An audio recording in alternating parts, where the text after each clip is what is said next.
اللہم صلی علی محمد وعلی آل محمد۔ ہاں جی، یہ پہلا سوال ہے۔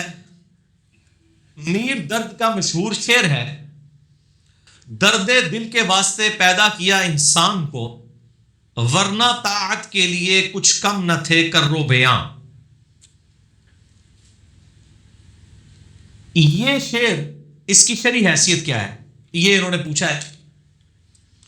اب پہلے تو انہوں نے جناب مولویوں میرے خلاف کیتا سی، ان لگتا ہے کہ شاعروں میرے خلاف کرنا ہے۔ آخری دفعہ کوئی نہ کوئی شعر، پچھلی دفعہ بھی وہ آ گیا تھا کہ محمد سے وفا تو نے تو ہم تیرے ہیں، اس سے پہلے آیا تھا وہ بے خطر کود پڑا آتش نمرود میں عشق۔ تو اس پہ میں ایک کیٹاگوریکل سٹیٹمنٹ دے دوں اس حوالے سے۔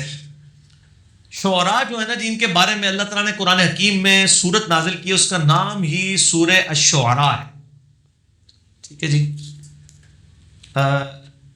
یعنی شعراء کے بارے میں اللہ تعالیٰ کا ایکسپرٹ اوپینین کیا ہے۔ یہ سورت نمبر ہے 26 اور پارہ نمبر 19 کے اندر جا کے یہ مکمل ہوتی ہے، اور اس میں آپ کو خود ہی پتہ چل جائے گا اللہ تعالیٰ ان کے بارے میں کیا ارشاد فرما رہا ہے۔ اعوذ باللہ من الشیطان الرجیم، بسم اللہ الرحمن الرحیم۔ وَالشُّعَرَاءُ يَتَّبِعُهُمُ الْغَاوُونَ، اور جو شاعر ہیں یہ اکثر جو ہے نا وہ غلط چیزوں کی ہی پیروی کرنے والے ہوتے ہیں، گمراہی کی چیزوں کی پیروی کرنے والے ہوتے ہیں، حد سے گزرنے والی چیزوں کی پیروی کرنے والے ہوتے ہیں۔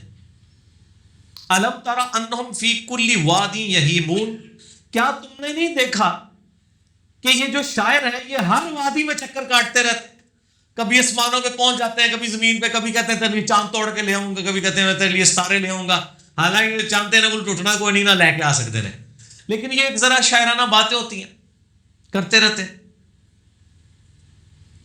وَأَنَّهُمْ يَقُولُونَ مَا لَا يَفْعَلُونَ، اور اکثر یہ وہ کچھ کہہ رہے ہوتے ہیں جو کچھ خود نہیں کر رہے ہوتے۔ جتنے شاعر ہیں نا یہ آپ کو بے عمل نظر آئیں گے۔ اب میں وہ بڑے شعراء کے نام اس لیے نہیں لوں گا کہ لوگوں کی گیتیں وابستہ ہیں، تو میں اشارتاً بات کر دوں گا کہ نبی صلی اللہ علیہ وآلہ وسلم کی محبت میں اشعار لکھنے والے جو بڑے بڑے شعراء انڈیا، پاکستان، بنگلہ دیش میں گزرے ہیں، کسی کی بھی داڑھی نہیں تھی۔ ان کے عشق رسول نے ان کو اس لیول پہ بھی نہیں لے کے آیا، ان کے محبت رسول کے وہ داڑھی رکھ لیتے۔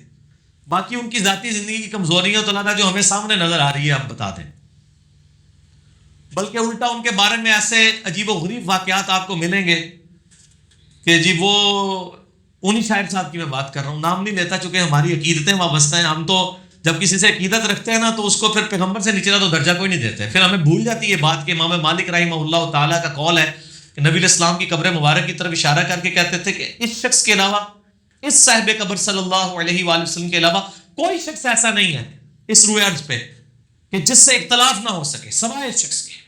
آپ سے نہیں اختلاف ہو سکتا، باقی ہر شخص سے اختلاف ہو سکتا ہے، اور پھر فرمایا ان کے علاوہ کوئی ایسا شخص نہیں کہ جس کی ہر بات مقبول ہو اور کوئی بات مردود نہ ہو سوائے نبی صلی اللہ علیہ وآلہ وسلم کے، کہ ان کی کوئی بات مردود نہیں ہے، ہر بات ہی قبول ہے۔ لیکن وہ دیکھ لیں کہ وہ ایک دفعہ جا رہے ہوتے ہیں نائی کے پاس، جا کے شیو بنوا رہے ہوتے ہیں، تو کوئی ان کو کہتا ہے کہ جی وہ آپ یہ شیو کیوں کروا رہے ہیں؟ وہ کہتے ہیں میں کسی کا دل تو نہیں دکھا رہا، تو وہ پھر شخص آگے سے پھکی دیتا ہے کہ آپ نبی صلی اللہ علیہ وآلہ وسلم کا دل دکھا رہے ہیں، کیونکہ داڑھی رکھنے کا تو حکم نبی علیہ السلام نے دیا۔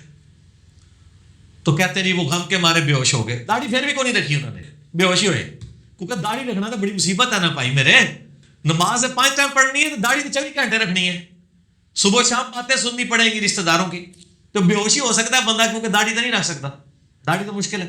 تو یہ جو شعراء کا مسئلہ ہے نا، اللہ نے فرمایا یہ وہ کچھ کہتے ہیں جو خود کرتے نہیں ہیں، الا الذین آمنوا، عام اگر جو ایمان لیں، وعملوا الصالحات، اور نیک اعمال کریں، وذکروا اللہ کثیرا، اور اللہ کا کثرت سے ذکر کریں، ان کا معاملہ ایک اللہ تعالیٰ نے فرمایا جس طرح حسان ابن ثابت ہے رضی اللہ تعالیٰ عنہ علیہ السلام، لیکن ان کے بھی اگر آپ دوسرے معاملات میں ان کی دیکھیں گے کمزوریاں، تو آپ کو جہاد کے معاملے میں بہت کمزوریاں نظر آئیں گی، کیونکہ وہ شاعر تھے، شاعر بندہ لڑائی جھگڑا تو کر ہی نہیں سکتا، شعروں سے وہ جواب ضرور دیتے تھے لیکن جہاد کے معاملے میں وہ آگے نہیں ہوتے تھے، کئی ایک احادیث اس کے اوپر موجود ہیں، میں اس ڈیٹیل میں نہیں جانا چاہتا.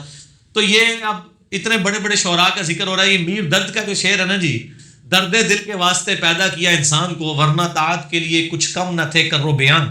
یہ تو بھئی کتاب و سنت کی روشنی میں بالکل باطل ہے یہ شعر.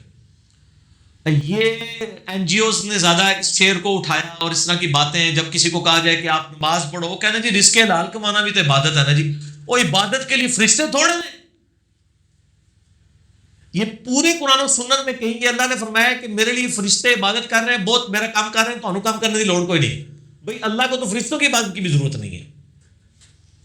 فرشتے محتاج ہیں اللہ کے، ہم بھی محتاج ہیں. اللہ نے کب کہا کہ مجھے تمہاری عبادت کی ضرورت ہے؟ اللہ تعالیٰ فرماتا ہے تمہیں تمہارے لیے عبادت کی ضرورت ہے.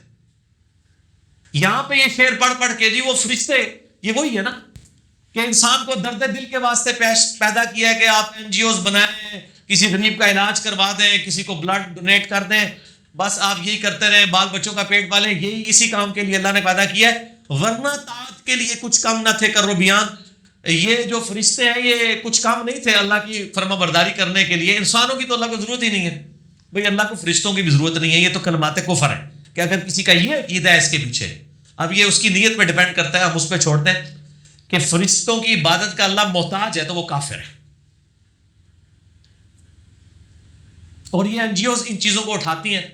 جی حقوق اللہ تو اللہ نے معاف کر دینے، تو انہوں گارنٹی دیتی ہے نا معاف کر دینے نے. حقوق العباد معاف نہیں کرنے. حالانکہ اللہ نے قرآن میں ایک حکم شرک کے بارے میں کہا ہے کہ میں معاف نہیں کروں گا، باقی سارے معاف کر دوں گا. حقوق اللہ، حقوق العباد وہ جس کے لیے چاہوں گا. صرف شرک کا معاف نہیں کروں گا. حقوق العباد کا معاملہ بھی اللہ کی مرضی، چاہے وہ بندہ معاف کرے یا اللہ تعالیٰ اس بندے سے معاف کروائے اللہ. لیکن حقوق اللہ کی وجہ سے حقوق العباد معاف نہیں ہوں گے، حقوق العباد کی وجہ سے حقوق اللہ معاف نہیں ہوں گے. اور حقوق العباد بھی جو ہے یہ بھی تفریق علماء کی ہوئی ہے. اللہ کے نزدیک تو کوئی چیز حقوق العباد نہیں ہے، ساری چیزیں حقوق اللہ ہیں. ماں باپ کی فرما برداری کا، تابع فرمان ہونے کا حکم کس نے دیا ہے؟ اللہ نے. اگر ماں باپ کے ساتھ حسن سلوک کرنے کا حکم ہمیں این جی اوز دے رہی ہوتی، تو جن ملکوں کی این جی اوز لانچ ہوئی ہوئی ہیں، جن ملکوں سے یہ چندہ لے کے اپنا ایجنڈا ہمارے ان ملکوں کے اندر لانچ کر رہی ہیں، ان کے اپنے ملکوں میں تو اولڈ ایج ہاؤسز بنے ہوئے. ماں باپ کے ساتھ یہی سلوک ہونا چاہیے دنیاوی اعتبار سے کہ انہوں نے اپنی زندگی یاشی میں گزاری، پائی ہوں سانو یاشی کرن دو، تسی جاؤ نا اولڈ ایج ہاؤسز. دنیاوی طور پہ یہی ہونا چاہیے. لیکن یہ اسلام ہے، یہ اللہ ہے، یہ پیغمبر ہے صلی اللہ علیہ وآلہ وسلم جو آپ کو کہتے ہیں کہ ماں باپ بڑھاپے میں ہو اف تک مت کہو. یہ حقوق اللہ ہے، حقوق العباد نہیں ہے. یہ تفریق ختم کریں. اس تفریق نے بڑا بیڑا غرق کیا ہے. جس طرح علماء نے جو علم اصل چیز ہے، علم کہہ کے عمل چھوڑ دیا. دوسری طرف جو بے عمل والے لوگ ہیں، عقیدوں میں شرک ہے، گستاخیاں ہیں، پگڑیاں بنائی ہوئی ہیں، خوبصورت خوبصورت داڑیاں رکھی ہوئی ہیں، وہ کہتے ہیں جناب وہ جی سنت کے مطابق چلنا چاہیے. وہ کسی دربار کے اوپر دیگ چڑھانے کے لیے وہ گیا ہوا ہے نا، وہاں کھڑے ہو کے پانی پی رہے ہیں، اس کو 50 بندے سمجھا رہے ہوتے ہیں جناب بیٹھ کے پانی پیو، سنت ہے. لیکن وہ جو اس سے بڑا جرم کرنے آیا ہوا ہے، ادھر دیگ چڑھانے آیا ہوا ہے غیر اللہ کے نام کے اوپر، وہ کوئی نہیں کہتا کہ جناب اتنے کے لین آئے ہو. اللہ کے نام دین سی اپنے شہر نہیں دیں دے. شرک کے اوپر جو اٹیک ہو رہے ہیں اس پہ کوئی بولنے کے لیے تیار نہیں ہے. چھوٹی چھوٹی سنتوں کو لے کے بیٹھے میں بیٹھ کے پانی پیے. جی یہ 11ویں شریف کا دودھ ہے، بیٹھ کے پیے. پہلے 11ویں شریف تو لے کے آؤ نا اسلام میں، بیٹھ کے تو بعد ہی گل ہوئے گی نا. تو یہ بالکل غلط ہے. اللہ نے قرآن میں واضح کہا ہے وما خلقت الجن والانس الا لیعبدون. سورہ الذاریات میں نے جن اور انسانوں کو فقط اس لیے پیدا کیا ہے کہ وہ میری عبادت کریں. اب اللہ کے فتوے کے بعد کسی مولوی، کسی مفکر، کسی شاعر، کسی جو ہے وہ دنیا دار اینکر کے فتوے کی ضرورت نہیں. اللہ نے فرمایا میں نے جن اور انسان فقط اس لیے پیدا کیے ہیں، صرف اس لیے کہ میری عبادت کریں. اور اللہ کی عبادت ہے ٹوٹل اوبیڈینس آف گاڈ، اللہ کی کلی اطاعت. رمضان والا رب بھی وہی ہے جس رب نے عام حالت میں بھی نمازوں کی فرضیت کا حکم دیا ہے. یہ نہیں ہے کہ رمضان میں نمازیں پڑھنی ہے، عام حالت میں نہیں پڑھنی. اس قسم کے بندے نہیں اللہ کو چاہیے. Total obedience. وما خلقت الجن والانس الا لیعبدون. ہماری عبادت کریں. عبادت میں ہر وہ چیز داخل ہے جس کا اللہ نے حکم دیا ہے اپنے پیغمبر کے ذریعے، چاہے وہ ماں باپ کے حقوق ہوں، بیوی بچوں کے حقوق ہوں، خواہ وہ اللہ کے اپنے حقوق ہوں، فرائض کی پابندی ہو، نمازوں کی، روزوں کی، حج زکوٰۃ کی، سب کی سب چیزیں اس میں شامل ہیں. ٹوٹل پیکج لینا ہے. مجھے اگلے دن ایک ٹی وی چینل ہے نجی، اس کے کسی پروڈیوسر کا فون آیا تو مجھے کہنے لگا جی کہ وہ ہم نے بریکنگ نیوز چلانی ہوتی ہے تو وہ نماز پڑھنے کے لیے میں مسجد میں نہیں جا سکتا، میری ذمہ داری ہوتی ہے. اور بریکنگ نیوز کی تو آپ کو حالت یہی ہے نا، جو انہوں نے یعنی وہ مصیبت کھڑی کی ہوئی ہے امت کے لیے، ہر خبر کو بریکنگ نیوز بنا کے پیش کرتے ہیں. کہتا ہے اس دوڑ میں ہم وہیں پہ نماز پڑھ رہے ہوتے ہیں، وہیں تصویریں لگی ہوئی ہیں، سامنے نماز پڑھنی پڑتی ہے. میں نے کہا چھوڑ دو نوکری. وہ کہتے ہیں جی ادھر لوگ آتے ہیں تو وہ ہمیں کہتے ہیں جی آپ تو بہت بڑی عبادت کر رہے ہیں، آپ عوام کو سچائی دکھا رہے ہیں، یہ بھی نیکی کا کام ہے، تو یہ بھی عبادت ہے. میں نے کہا جب اللہ کے حقوق کی باری آتی ہے تو آپ یہ نیکیاں لوگوں کو گنواتے ہیں، تو ان کو کہیں کہ آپ لوگوں کو سچائی دکھا رہے ہیں تو یہ عبادت ہے، تو یہ عبادت کافی ہے، اس کے بعد آپ کو بیوی بچوں کے حقوق پورے کرنے کی ضرورت نہیں ہے. کسی اپنے بچے کو اچھے اسکول میں داخل کرانے کی ضرورت نہیں، کیونکہ آپ تو بہت بڑی عبادت کر رہے ہیں نا، لوگوں کو سچائی بتا رہے ہیں، تو اپنے بیوی بچوں کے حقوق کو جا کے پورے کر رہے ہیں. تو آپ سے کہیں گے کہ نہیں وہ تو اپنی جگہ ہی اپنی جگہ تھے. بھائی اللہ کے حقوق بھی اپنی جگہ نے، سب تماشا کام ہے یہ تماشا بنایا ہوا دین کے ساتھ کہ اللہ کے حقوق کی باری ہے تو آخری درجے میں کوئی کھوتا ریڈی چلا رہا ہے، کہہ رہا ہے جی رزق حلال کمانا بھی عبادت ہے نا. بھائی اس عبادت کرنے سے نمازیں کیسے ختم ہو گئی، روزے کیسے ختم ہو گئے، باقی دین کے احکامات کیسے ختم ہو گئے؟ خود سے بنائے. اور اسی بندے کو اگر آپ کہیں نا اے کھوتا ریڈی علی کو، یہ جو چلا رہا ہے یا وہ ٹی وی اینکر ہے، اس کو کہو کہ گورنمنٹ نے اناؤنسمنٹ کی ہے جو فجر کی نماز پہلی صف میں پڑھے گا 1,00,000 روپے فی نماز دیا جائے گا، تو وہ کہے گا دنیا کی سب سے بڑی عبادت ہی نماز ہے. سارا بھائی دی روپے دی گیم ہے. جو جامعہ ترمذی میں صحیح حدیث ہے میری امت کا فتنہ مال ہے، ہر امت کا کوئی نہ کوئی فتنہ ہے، میری امت کا فتنہ مال ہے. تماشا بنایا ہوا ہے. یہ جعلی شعر بننے بند کریں. یہ انہوں نے پتہ نہیں کس لے میں شعر کہہ دیے، ساڑھے گاٹے فٹ ہوئے نے، اس شعر و شاعری تو پائی جان چھڑاؤ. ٹھیک ہے نا جی. ہمیں پھر باطل تعویلات کرنی پڑ جاتی ہیں اس طرح کی باتوں کی. میں نے پچھلے بھی بتایا تھا کہ جو شعر ہے یہ شاعر کی ایک اپنی خاص نیچر ہوتی ہے، وہ ایک محبت میں وہ ایک تڑپ کے اندر ایک بات کر دیتا ہے، اس کو لوگ دین سمجھ کے پیش کرتے ہیں. پھر جب ایسے شعراء کے ساتھ آپ کی عقیدت بھی وابستہ ہو جائے، پھر آپ کو حکومتی لیول پہ آپ ان کو پروموٹ بھی کرنا شروع کر دیں، آپ پھر رحمت اللہ علیہ بھی شروع کر دیں، پھر ان کے ساتھ اختلاف رائے جو ہے وہ گویا کہ آپ سمجھیں کہ اللہ کے ساتھ اختلاف رائے شمار کیا جاتا ہے. یہی ہو رہا ہوتا ہے. حالانکہ یہ جتنے بھی اس قسم کے شعر ہیں بڑے سوچ سمجھ کے بولنے چاہیے اور بڑا اس معاملے میں غور و تفکر سے کام لینا چاہیے کہ یہ کس کانٹیکسٹ میں، اور لوگوں کی مت نہیں مارنی چاہیے. یہ شعراء اکثر شعر کہہ کے لوگوں کی مت مار دیتے ہیں. مثلا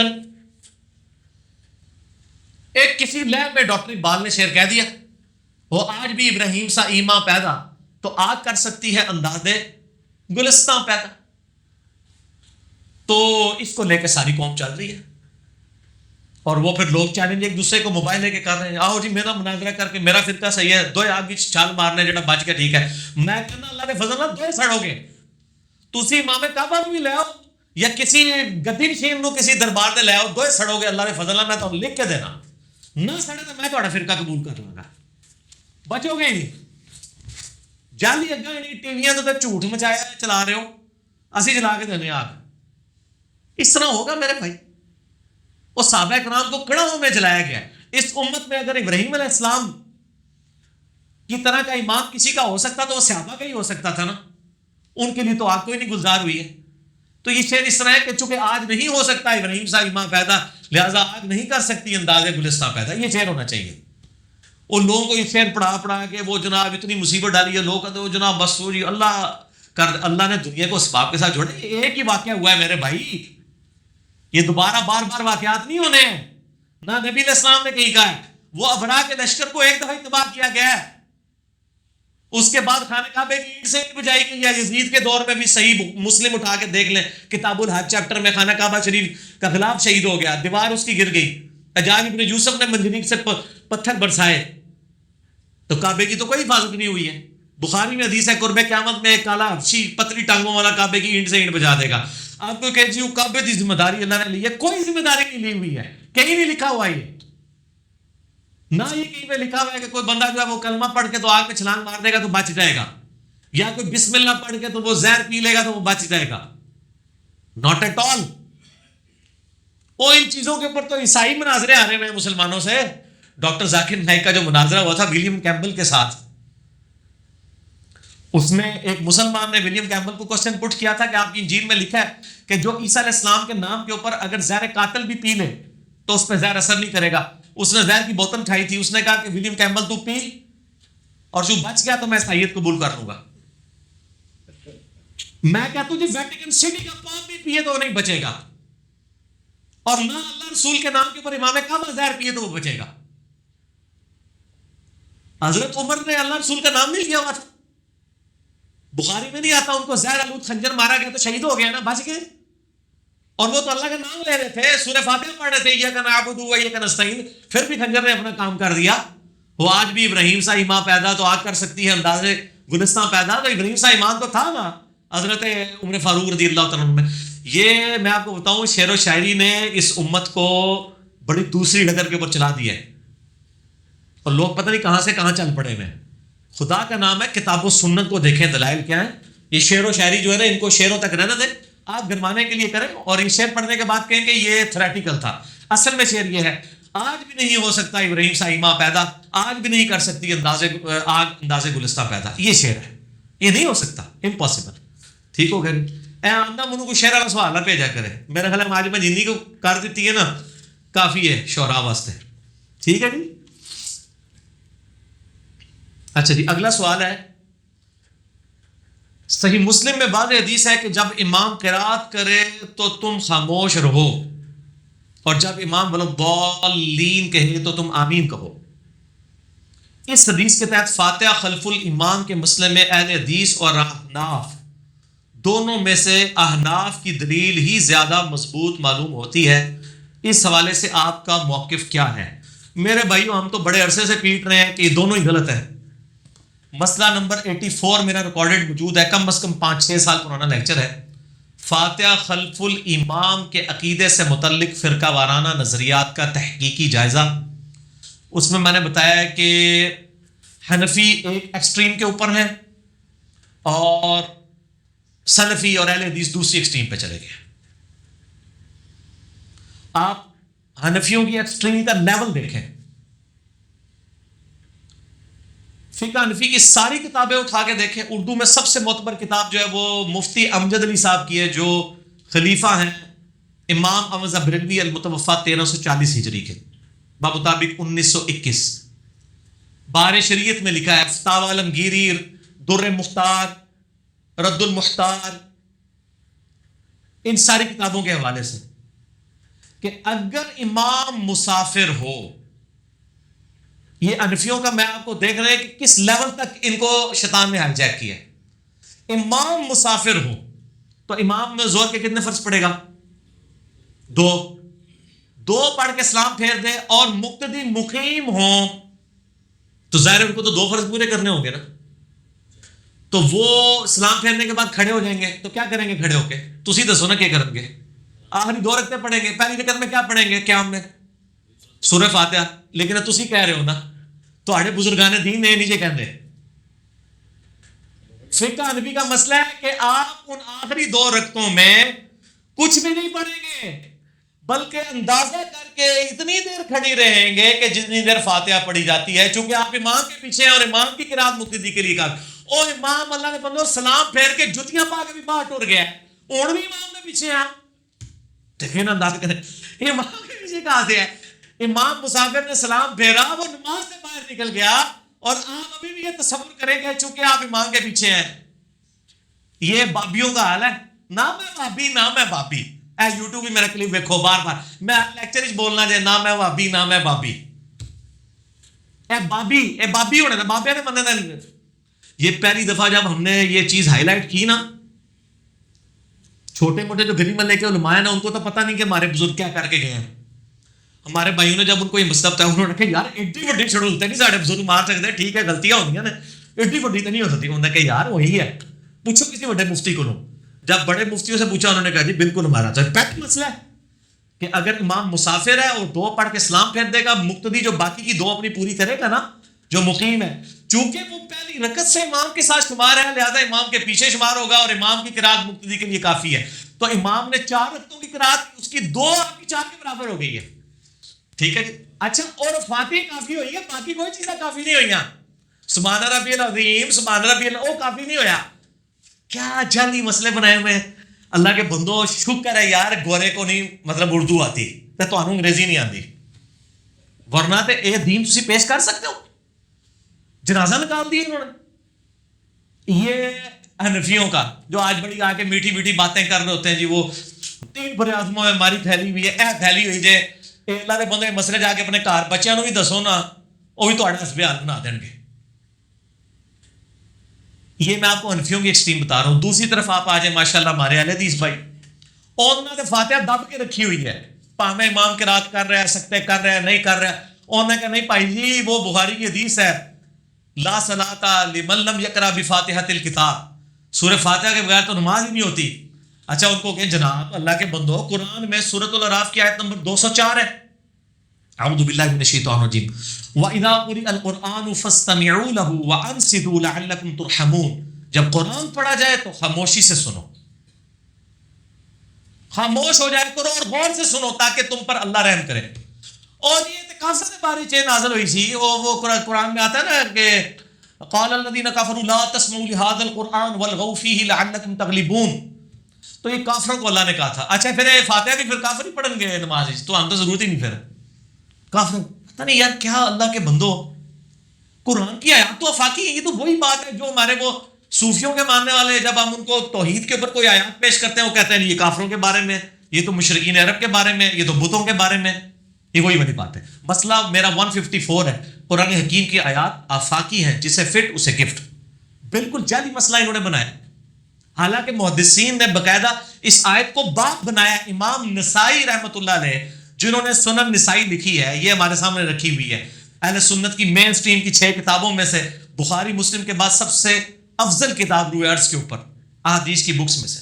امام نسائی نے باقاعدہ اس آیت کو باب کی ہیڈنگ بنایا ہے، وَإِذَا قُرِئَ الْقُرْآنُ فَاسْتَمِعُوا لَهُ وَأَنصِتُوا. اور اس کے تحت انہوں نے حدیث لے کے یہ رزلٹ نکالا ہے کہ جو جہری قرات جب امام کر رہا ہوگا تو آپ نے خاموشی کے ساتھ پیچھے سننا ہے، یا اگر پڑھنا ہے تو سکتوں میں. دوسرا موقف ہے، میں وہ بعد میں انشاءاللہ ایڈریس کرتا ہوں اس کو. تو حنفیوں نے وہ والا مسافر اور مقیم والا مسئلہ بنایا، انہوں نے وَإِذَا قُرِئَ الْقُرْآنُ فَاسْتَمِعُوا لَهُ مسئلہ بنا لیا اور اس کا یعنی آیت کا انکار کر دیا. اور کوئی شرم و حیا نہیں کی کہ یار ہم یہ بات کیا کر رہے ہیں، قرآن کا انکار کر رہے ہیں ہم. یہ آیت وہ جی مکی آیت ہے، مدنی نہیں ہے، یہ ہے وہ ہے. او یار قرآن کی آیات افاقی ہیں، خدا کے لیے یہ باتیں مت کرو. یہی تو وہ سارے گمراہ عقیدوں والے جو لوگ ہیں وہ سارے یہی والی باتیں کرتے ہیں. ان کے سامنے جب آپ بات کریں تو وہ کہتے ہیں یہ تو کافروں کے بارے میں آیت ہیں، یہ تو مشرکین کے بارے میں آیات ہیں. بالکل جعلی مسئلہ انہوں نے بتایا. یہ تو 2 ایکسٹریمز ہیں جی، ایک حنفیوں کی اور ایک سلفیوں کی. یہ 2 یعنی دونوں ایکسٹریمز ہیں، اور ہمارے نزدیک یہ دونوں پارٹیاں غلط ہیں. کتاب و سنت کے دلائل کی روشنی میں اعتدال کا راستہ کیا ہے؟ جو مسئلہ 84 میں نے بتایا کہ سختوں میں قرآن پڑھا جائے گا، فاتحہ خلف الامام یعنی امام کے پیچھے فاتحہ پڑھنا، اس مسئلے کو سب سے زیادہ شد و مت سے اس امت میں جس نے اٹھایا ہے نا، وہ امام بخاری رحمہ اللہ تعالی ہے.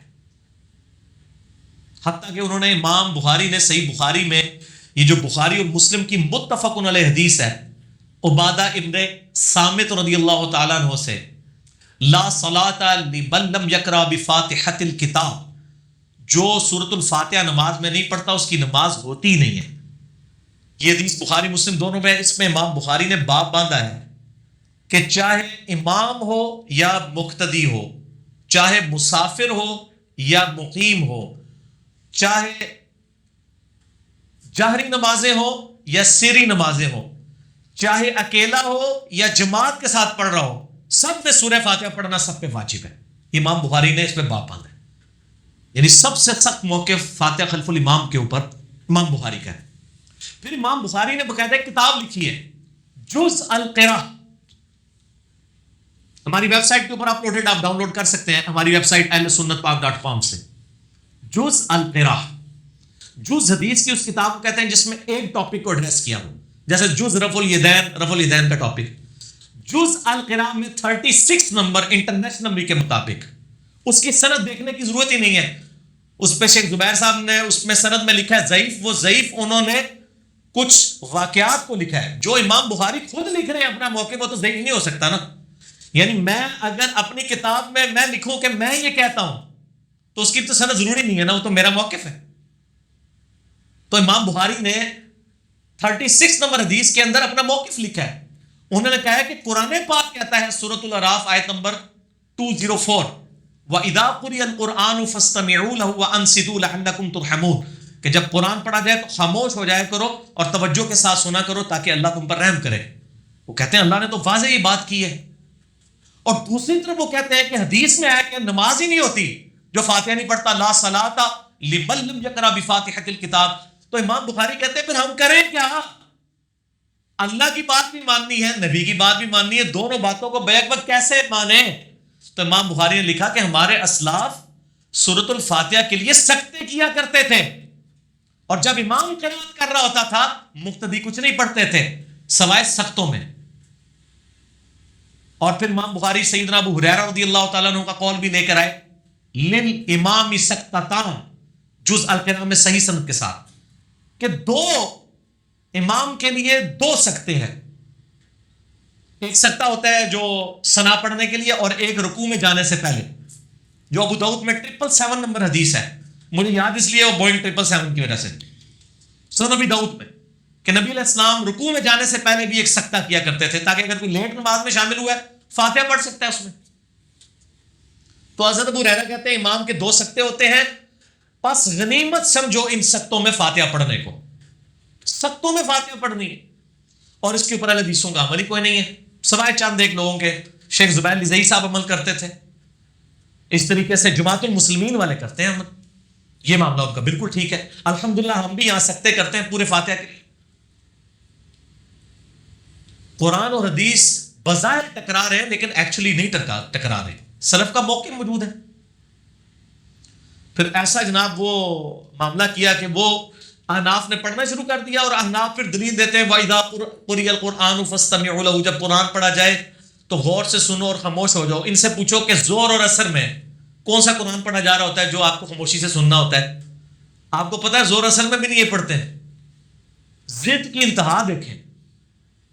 ظاہر جو مقیم کو نہیں مسافر کی آخری 2 والی رقطوں میں پڑھنے دے رہے ہیں، انہوں نے کسی پڑھا دینی ہے. اتنا تو پھر مانا ہے کہ امام سامنے کھلوتے ہیں، اور پھر آیت قرآن سے پیش کریں گے. قرآن جب پڑھا جائے خاموشی سے سنو، تو ہمیں تو آواز نہیں آ رہی ہوتی، ہم نے تو انفیوں کے پیچھے کئی نمازیں پڑھی ہیں پڑھتے بھی، ہمیں تو امام کی آواز نہیں زور اثر میں ہو رہی ہے. آپ کون سا سن رہے ہوتے ہیں؟ دکانوں کا حساب کر رہے ہوتے ہیں پیچھے کھڑے ہو کے، پڑھ بھی نہیں رہے اور یہ آیت پیش کرتے ہیں جو اپنے خلاف ہے. یہ تو جہری نمازوں کے اوپر آپ پیش کریں، ہم آپ کے ساتھ ہیں، سرن کے اوپر تو نہ پیش کریں، یعنی ظلم کیا ہوا ہے. دوسری طرف آپ دیکھیں کہ جو سری نمازیں ہیں ان کی رکعتیں ہماری دن رات کی رکعتوں میں جو 17 فرض رکھتے ہیں، 2 فجر، 4 ظہر، 4 عصر، 3 مغرب، 4 عشاء، یہ فرض نماز ہے نا. 17 میں سے 11 رکعتیں ایسی ہیں جو سرن ہیں، اور صرف 6 ہیں جو جہرن ہیں. یعنی 11 میں تو سب نے فاتحہ پڑھنی ہے، کوئی معنی نہیں ہے. وَإِذَا قُرِئَ الْقُرْآنُ فَاسْتَمِعُوا لَهُ والا معنی بھی کوئی نہیں ہے. دکانوں کے حساب کرنے ہیں تو کرتے رہے آپ زور اثر میں کھڑے ہو گئے. اور نبی علیہ السلام کی تو زور اثر بھی بڑی لمبی ہوتی تھی. آج کے حساب سے آدھے گھنٹے کی زور اثر رہی ہے آپ کی. میں بخاری مسلم سے ثابت کر سکتا ہوں جو صورتیں آپ پڑھتے تھے، کیونکہ صحابہ کہتے ہیں بعض آیات آپ اونچی آواز میں تلاوت کرتے تھے تاکہ ہمیں پتہ چل جائے کون سی سورت شروع کی ہوئی ہے. تو یہ تو جناب پورا جداد کا صاحب ہو سکتا ہے دادے اگر وہ زور اثر نبی علیہ السلام والی پڑھن پورا، بلکہ وہ پورے مہینے سے صاف کر سکتے ہیں کیونکہ فاتحہ تو انہوں نے پڑھنی نہیں. وہ کہتے ہیں نہیں جی جامعہ ترمذی میں حدیث ہے، الموطا امام مالک میں صحیح سند کے ساتھ ہے، بلکہ امام مالک سے امام ترمذی نے لی ہے کہ جابر بن عبداللہ انصاری رضی اللہ تعالیٰ عنہ کہتے ہیں کہ فاتحہ کے بغیر نماز نہیں ہوتی مگر یہ کہ تم امام کے پیچھے ہو. وہ کہتے ہیں دیکھیں نا جی صحیح سند کے ساتھ حدیث ہے کہ امام کے پیچھے ہو پھر فاتحہ کوئی ضروری نہیں. اللہ کے بندو یہ حدیث امام مالک نے لے کے اس کے اوپر باب پتہ کیا باندھا ہوا ہے کہ جہری نمازوں میں امام کی قرات مقتدی کے لیے کافی ہے. زور اثر پہ تو لیا ہی نہیں کسی نے. کیوں نہیں لیا؟ سنن ابن ماجہ میں یہی جابر بن عبداللہ کہتے ہیں کہ ہم نبی صلی اللہ علیہ وآلہ وسلم کے پیچھے زور اثر کی نمازوں میں اور باقی جو جہری نمازوں کی آخری 2 رکعتوں میں سورۃ الفاتحہ پڑھتے تھے اور زور اثر میں نبی علیہ السلام کے پیچھے سورہ فاتحہ کے ساتھ سورت بھی ملایا کرتے تھے. جب وہ صحابی جو خود روایت کر رہا ہے کہ فاتحہ کے بغیر نماز نہیں ہوتی مگر یہ کہ تم امام کے پیچھے ہو اور وہ یہ خود کہہ رہا ہے کہ ہم نبی علیہ السلام کے پیچھے زور اثر میں سورہ فاتحہ بھی پڑھتے تھے اور سورت بھی ملاتے تھے، اس کا مطلب ہے کہ وہ جہری نماز مراد لے رہا ہے جس میں آپ امام کو سن رہے ہیں. اور ظاہر ہے یہ عقلاً بھی ٹھیک ہے کہ آپ کا سننا اور پڑھنا ایک ہی حکم میں داخل ہو جائیں گے. اور امام مالک نے باقاعدہ اس حدیث کے اوپر باب باندھا. امام ترمذی نے یہ حدیث امام مالک سے 2 واسطوں سے لی ہے اور امام مالک نے باقاعدہ باب باندھا ہے. میں کہتا ہوں آپ نے فاتحہ خلف الامام کے مسئلے کو سمجھنا ہے نا، روئے عرض پہ پہلی حدیث کی کتاب جو ہے الموطا امام مالک، اس کا فاتحہ خلف الامام والا چیپٹر کھول کے پڑھ لیں. بریلوی دیوبندی اہل حدیث سب کا ترجمہ پڑھ کے دیکھ لیں. امام مالک نے اپنی آراء بھی لکھی ہے، پورا کنکلوڈ کر دیا اس مسئلے کو. یہ اس طریقے سے ہے ہی نہیں تھا. تو ایک اعتدال کا رویہ وہ تھا جو امام بخاری نے امت کو بتایا سلف سعید ابن جبیر اور باقی تابعین کے اقوال کی روشنی میں کہ امام سکتے کرے تاکہ مقتدی پیچھے سورہ فاتحہ پڑھ لے جاری نمازوں میں. سرن میں تو سکتے کی ضرورت ہی نہیں ہے، وہ ظاہر ہے وہ سن ہی نہیں رہا. لیکن یہ معاملہ افضلیت کی حد تک ہے. اگر کوئی شخص جہری نمازوں میں نے اس لیکچر میں بھی کہا تھا سورۃ الفاتحہ نہ بھی پڑھے اگر امام سکتے نہیں کر رہا تو اس کی نماز ہو جائے گی. اس پہ سلف کی اکثریت کا اتفاق ہے اور امام مالک نے باقاعدہ یہ رزلٹ بھی نکالا ہے. لیکن سکتے کریں وہ زیادہ بہتر ہے، سنت کو زندہ کیا جائے. لیکن جہری نمازوں کے اوپر یہ جو حدیث مسلم شریف کی جس سے مجھے یاد آیا جو سوال انہوں نے کیا تھا کہ ابو موسیٰ اشعری رضی اللہ تعالیٰ عنہ سے اور ابو ہریرہ رضی اللہ تعالیٰ عنہ سے ہے کہ امام اس لیے بنایا جاتا ہے کہ تم اس کی اقتداء کرو. جب امام اللہ اکبر کہے تم اللہ اکبر کہو، جب امام قرات کرے تم خاموش رہو، جب امام ولضالین کہے تم آمین کہو، جب امام سمیع اللہ لمن حمیدہ کہے تم ربنا لک الحمد کہو. اس حدیث سے واقعی امام مالک نے اور باقی کثیر ائمہ نے یہ رزلٹ نکالا ہے کہ جہری نمازوں میں امام کے پیچھے سورہ فاتحہ پڑھنا کوئی ضروری نہیں ہے. البتہ اگر امام سکتے کر لے اور آپ فاتحہ پڑھ لیں تو یہ ایک ایکسٹرا بینیفٹ ہے، واجب نہیں ہے. سختی جو ہے وہ سنن نمازوں میں سمجھ آ گئی. اور اہل تشیع کے یہاں بھی یہ موقف پایا جاتا ہے. ان کے نزدیک بھی جہری نمازوں میں آپ خاموشی سے سن لیں یہ کافی ہے. باقی جو سرن ہے ان میں آپ امام کے پیچھے اپنی قرات کریں. اور یہ میں اس لیے یعنی اس کو مزید کھول کے بتا دیا تاکہ اس حوالے سے کوئی ایشو باقی نہ رہے، کیونکہ ایکسٹریم رویوں کی وجہ سے لوگوں کی بڑی مصیبت اس حوالے سے کھڑی ہو جاتی ہے. اور وہ صحیح مسلم سے ایک حدیث پیش کرتے ہیں کہ حضرت ابو ہریرہ رضی اللہ تعالیٰ عنہ نے کہا کہ نبی علیہ السلام نے فرمایا کہ اس کی نماز ناقص ہے جو سورۃ الفاتحہ نہیں پڑھتا. تو تابعی ابو سعید نے پوچھا کہ جب ہم امام کے پیچھے ہوتے ہیں تو کیا کریں؟ تو حضرت ابو ہریرہ نے اس کے کندھے کو دبا کے کہا یا فارسی، اے فارس کے رہنے والے، اقرا بہا فی نفسک، جب امام کے پیچھے ہونا تو اپنے جی میں آہستہ آہستہ پڑھ لیا کر. اب یہ کون بتا رہا ہے؟ حضرت ابو ہریرہ. اب ابو ہریرہ سے ہی پوچھے نا کہ جو امام کے پیچھے پڑھنا ہے وہ کیسے پڑھنا ہے. تو ابو ہریرہ کا ہی جز القراء میں موجود ہے، امام بخاری لے کر آئے ہیں کہ امام کے سختوں کو فاتحہ کے لیے غنیمت سمجھو. یہ نہیں کہ امام کے نال ہی دب کے رکھو، ٹھیک ہے نا جی، کیونکہ ظاہر ہے قرآنی حکم پہ بھی تو عمل کرنا ہے. قرآن جب پڑھا جا رہا تھا خاموشی سے سننا ہے. آپ امام قرات نہیں کر رہا تو امام غلطی کرے گا. اب ادھر آ کے اہل حدیث کا موقف یہ ہے کہ اگر امام سکتے نہیں کرنا تو امام پہ بوال ہوگا. میرا بھی یعنی کسی حد تک یہ موقف رہا ہے کہ آپ فاتحہ دب کے رکھے پیچھے، لیکن میں نے جب اس پہ غور و تفکر کیا تو مجھے امام مالک اور باقی لوگوں کا موقف مضبوط نظر آیا کہ دبنے کی ضرورت نہیں ہے. یہ جاری نمازوں میں سورۃ الفاتحہ ویسے ہی مستحب اور نیکی کا کام ہے، واجب رہتی ہی نہیں ہے. امام کی قرات مقتدی کے لیے کافی ہو جائے گی جہری نمازوں میں، یا پھر سکتے امام سے کروائیں جو ہم تو کوشش کرتے ہیں, ہم نے تو بغیر سکتے کہ کبھی نماز نہیں پڑھی ہے. اس حوالے سے میں آپ کو سجیسٹ کروں گا کہ مشکات المصابی کھولیں, جو انسائکلوپیڈیا آف حدیث ہے, اس میں آپ قرات والا چیپٹر نکال لیں گے. ساری حدیثیں جو میں بیان کر رہا ہوں آپ کو کمبائنڈ فارم میں مل جائیں گی, بخاری, مسلم, ابو داؤد, ترمذی, نسائی, ابن ماجہ. شیخ زبیر نظری صاحب کی تحقیم لگی ہوئی ہے, آپ خود پڑھ کے دیکھ لیں. زیادہ اس سے مسئلہ ہے حدیث کو ہوگا, اناف کو تو خیر ہم سے پہلے ہی مسئلہ رہتا ہے, اس مسئلے میں بھی رہے گا. تو میں ان کے لیے یہ پوائنٹ آف ویو بیان کر رہا ہوں کہ جاری نمازوں میں سختوں کے ساتھ ہے, یہ اعتدال کا رویہ ہے, یا پھر اگر سکتے نہیں ہو رہے تو آپ جو ہے وہ اسی طریقے سے نماز پڑھیں. باقی رہا جو رکوع میں رکعت ملنے کا مسئلہ ہے, وہ اکثریت اہل سنت کے ہاں ائمہ اس کے قائل ہیں, لیکن وہ اس شرط کے ساتھ ہے کہ اس کو ایک روٹین نہ بنایا جائے. کبھی کبھار کوئی معاملہ ہو جائے اور وہ ایکسیپشن کے طور پہ اسے مانتے ہیں. ادروائز جو یہ ہمارا معاملہ چلا ہوا ہے یہاں پہ کہ لوگ تراویح میں قیام کا انتظار کرتے ہیں کہ تو امام رکوع جانا ہے, جا کے شامل ہو جاتے ہیں, یہ تو بالکل باطل ہے, اور یہ بلکہ دین کا مذاق اڑانا ہے. میں پرسنلی جو ہے وہ رکوع میں رکعت ملنے کا قائل نہیں ہوں. میں امام بخاری کے ساتھ ہوں, جب تک قیام نہ ملے. اور یہ جو روایتیں ابو بکرہ والی لے کے آتے ہیں رضی اللہ تعالیٰ عنہ, اس میں تو قیام کا بھی ذکر نہیں, وہ ڈائریکٹ رکوع میں ملے تھے. جبکہ حنفی کہتے ہیں کہ اگر آپ رکوع میں ملے تو کم از کم اتنا قیام کرنا کہ ایک بار سبحان اللہ کہا جائے, یہ ضروری ہے. تو جو حدیث یہ بخاری مسلم سے پیش کر رہے ہیں کہ صحابی ڈائریکٹ رکوع میں آ کے ملے, اس میں تو انہوں نے قیام کیا نہیں تھا, وہ تو ان کے مطلب کی بھی نہیں ہے. اسی لیے امام بخاری نے جز القراء میں پھر حنفیوں کی پوری کلاس لی ہے کہ اس سے کہاں سے ثابت ہو گیا رکوع میں رکعت ملنا. اس کے تو اینڈ پہ الفاظ ہیں, نبی علیہ السلام فرمایا آندہ ایسے مت کرنا, اور تم نے کہا نہیں آندہ سی میں ہی نہیں کرنا ہے. ایک چیز ہی نہیں تھی, وہ آپ نے ایک مسئلہ بنا لیا. تو فاتحہ خلف الامام کے اوپر آپ مشکات المصابی میں قرات والا چیپٹر پڑھ لیں تو آپ کو پتا چلے گا یہ دونوں ایکسٹریم رویے. میں اینڈ پہ کنکلوڈ کر دیتا ہوں. پہلا ایکسٹریم رویہ حنفیوں کا ہے, کسی رکعت میں بھی نہیں پڑھتے, حتیٰ کہ ان کا جو مذاق انہوں نے اپنا بنوایا ہے کہ جی امام مسافر ہو, 2 پڑھ کے سلام پھیر دے, مقیم جو ہے آخری 2 رکعتیں پوری کرے گا, ان میں بھی خاموش کھڑا رہے گا. حالانکہ امام صاحب جا چکے ہیں, وہ کہتے ہیں نا قرات نہیں, کدھر جناب وہ خلاف نہ ہو جائے.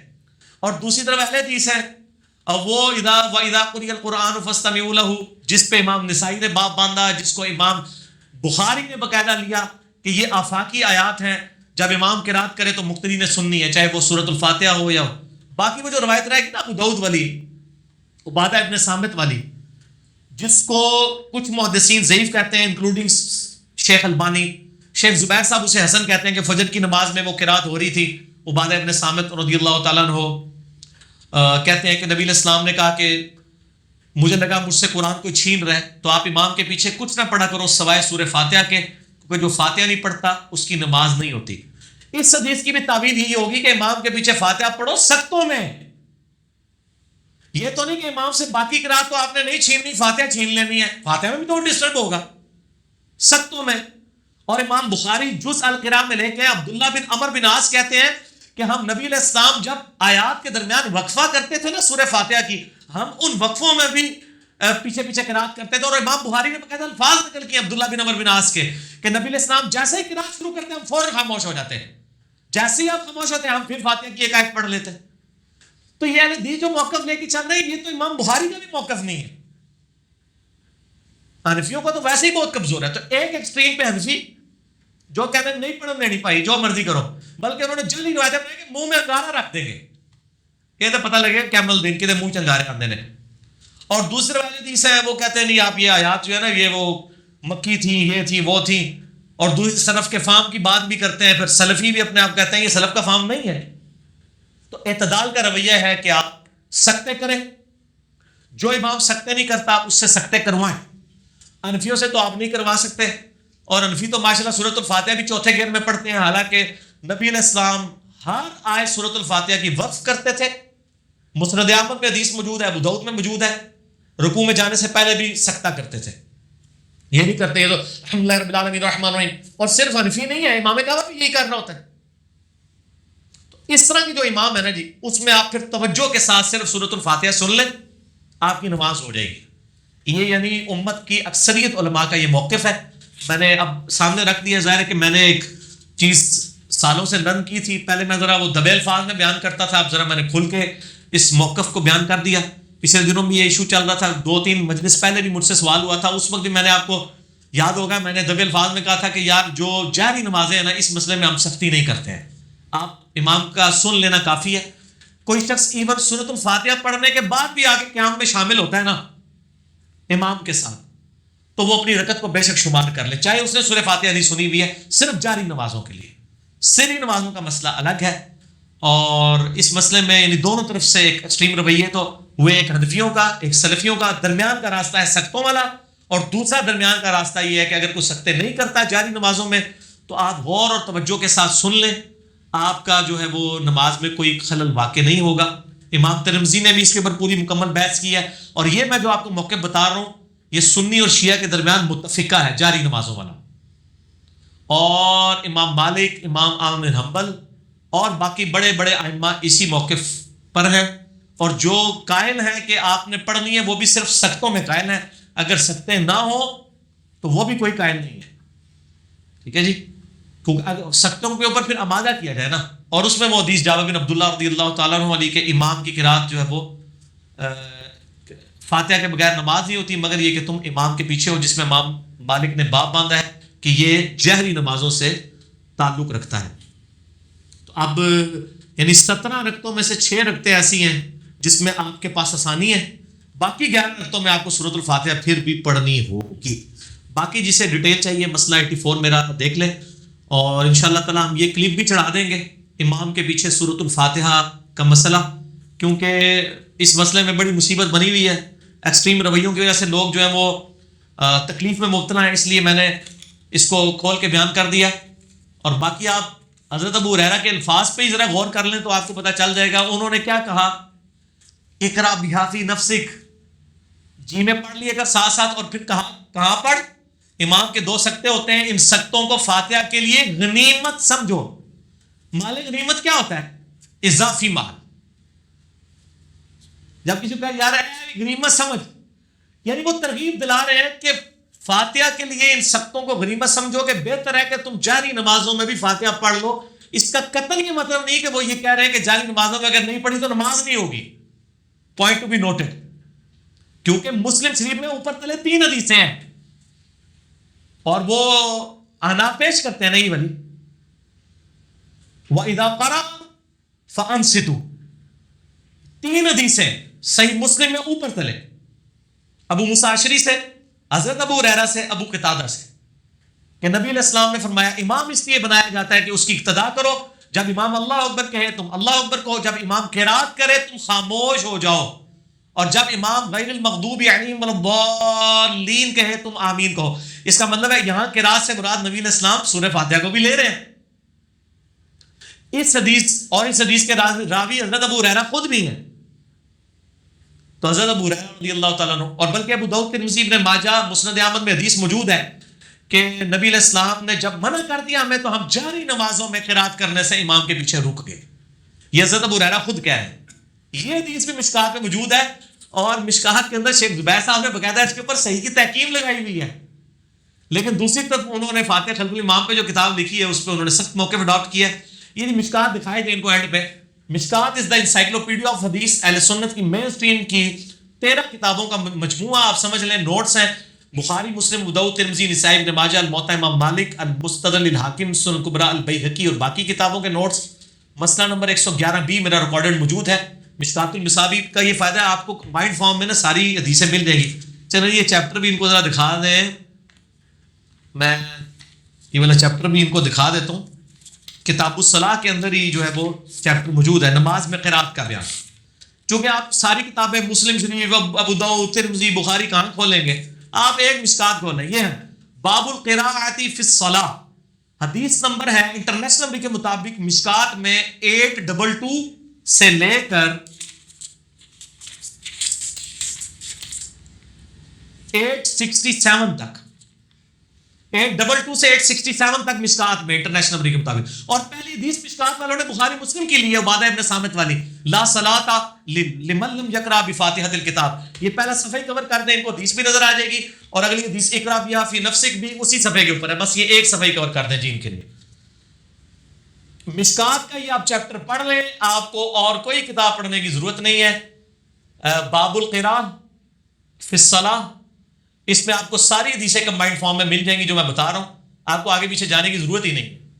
تو آپ کو فاتحہ خلف الامام والا مسئلہ جو ہے وہ کھل کے سامنے آ جائے گا اس میں اہل حدیث بھی ایکسٹریم کے اوپر ہیں، اور اس مسئلے میں اچھا اہل حدیث ایکسٹریم ہے لیکن امام ابن تیمیہ اس مسئلے صحیح جے اے ویکھ لو، باقی مسئلے اہل حدیث صحیح ہوندے نے، ابن تیمیہ غلط ہوندے نے. امام ابن تیمیہ نے فتاوی ابن تیمیہ میں تو خیر بڑے سخت لفظ استعمال کیے ہیں. انہوں نے کہا ہے یہ گدھوں کی مانند ہے جو لوگ امام قرات کر رہا اور پیچھے وہ اپنی قرات کر رہے ہوں سنتے ہوئے. امام ابن تیمیہ نے آج کے اہل حدیث علماء کے اوپر فتویٰ لگا دیا ہے، میں نے نہیں.